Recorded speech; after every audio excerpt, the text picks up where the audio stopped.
Good morning guys. So nagbalik kita diri sa may Port San Pedro, no. As you can see, ongoing ang aton bala diri nga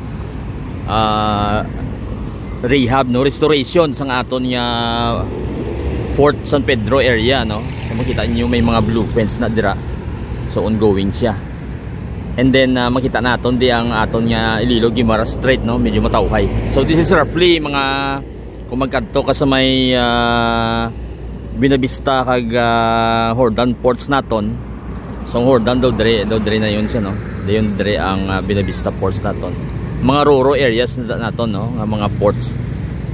So may the news is out nga may proposal nga ang aton bala nga mga roro nga ara sa Dumangas gina-propose nga i-move dire sa Port San Pedro area. So ang aton dire nga port, local ports naton behind lang sa aton nga Port San Pedro, guys, i-expand ko, no, pakadto sa may area sang fishing port. So kung tanawon naton from this side, no, maliso kita, pakadto kita sa may dito sa fishing port area. So hasta dire ang aton expansion or masugod dire. So matabo sina ang sa mga Dumangas dito nga mga area nga mga roll on roll off naton yung mga barko. Instead niya mag-travel ka pa sa Padumangas, guys, dire na lang i-centralize nila, no, sa Iloilo nila dire. So I'm not sure kung anong implication sa mga logistics kag mga siguro mga companies bala, kasi siyempre ang matabo dire na madungka tanan-tanan, ano. And then also ang sa may Lapus area bala naton dira miyara kita dira currently nga roro man pag Guimaras. So kung isigiyo nila dira ang area nga nati kundi miyara kita pag Guimaras. And then ang diri naman ni area, I think siguro let's say pakadto pa Bacolod naman. So muna ang daw nakita ko nga mga proposal nila, no. So subject for review pa man, pero madugay ini nga implementation kay man tinuig ini i-build. So as I have said before nga, di ba, miyara kita reclamation nga mga projects dire nga gina-propose daw tinuig naman. Halin diri sa aton nga may Port San Pedro, no. Hasta all the way na gani dito ang reclamation kag ang aton nga Iloilo nga seaside boulevard, ano. So ulang ko ini nga mga projects dalag ko ini kag tinuig ini, so hindi ini siya overnight. So probably kung base lang natin sa mga reclamation projects, hindi ni siya siling overnight, guys. So tinuig ni siya, like if you remember ang mga reclamation projects dito like sa SM Molobesia bala sa may Manila, no. So regularly Roas Boulevard sa una wala ka daw makita, bye-bye na. Pero ang mga buildings dito kag mga structures bala madugay na sa i-build kaya siyempre sige expansion. So siguro at least 5 to 10 years or up to 20 years hasta ma-realize ang tanan ng mga pagsaylo sang mga businesses dito, no, or sa newly reclaimed ng mga land, ano. So amo na siya. So well, hopefully kung madayon ang inang project diri sa aton nga mga reclaimed areas naton kag mga ports naton pagkasaylohon, so at least it will take 5 to 10 years pa ina, no. Pero madugay na nga ano, sige na siya nga expansion. And then ang impact siyempre later on ang impact sina beneficial sa aton nga economic progress dili sa Iloilo, ano. As you can see ang aton gani diri kung magpag-Guimaras ka bla, halin ka sa may aton diri nga Port San Pedro lang, kung diretsuhon mo lang pakadto dito sa may let's say Binavista or Hordan, no, mga 2 or 3 kilometers mo lang yun. So hindi siya malapad yun. So you could just imagine, just like sa Singapore, guys, nga ang marine traffic bala.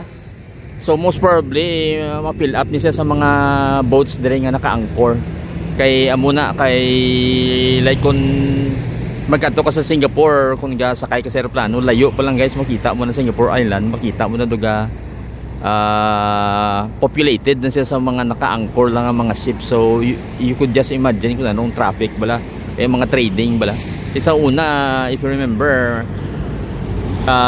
sa Mulye pa lang gani, grabe na ang traffic sa mga barko, no. Mayara kita dira sa una, dira nagadungka ang Negros Navigation at yung mga barko nga flying Negros Iloilo nga mga ruta kagang iban pa nga pa Manila pagid.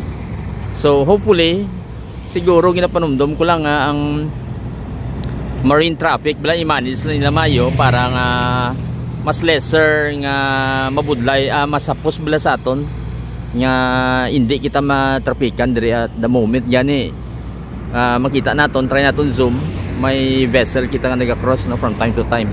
So currently makita niyo da may rurong naga-cross no halin sa may aton, I think sa Binavista siya nagaling. So makita niyo may ship nga naga-cross no.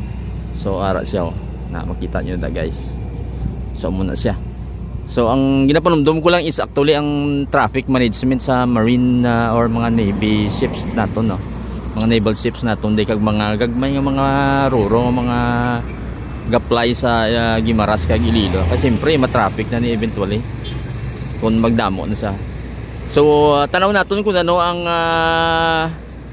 progress ng ining proposal no kay siguro i-review pa man ini nila. So hindi pa man na insigida, so may take time pa na mabala naton, follow up lang naton in the future kung ma-approve siya. So hopefully ma-build sila. So ang aton diri nga eventually ang ini nga mga areas naton diri mangin future nato nga development diri kay mangin commercial areas na di luwas sa existing naton nga mga port expansion.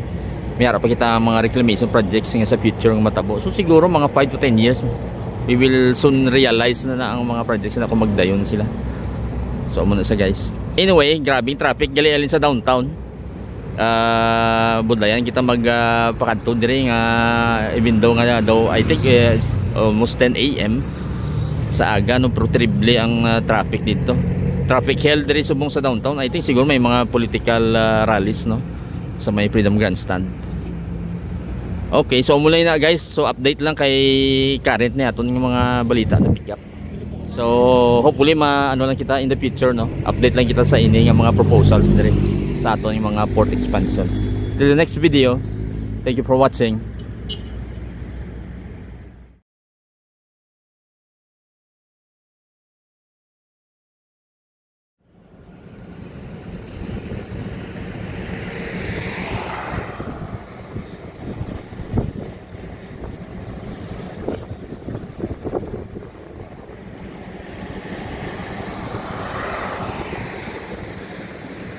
Oh,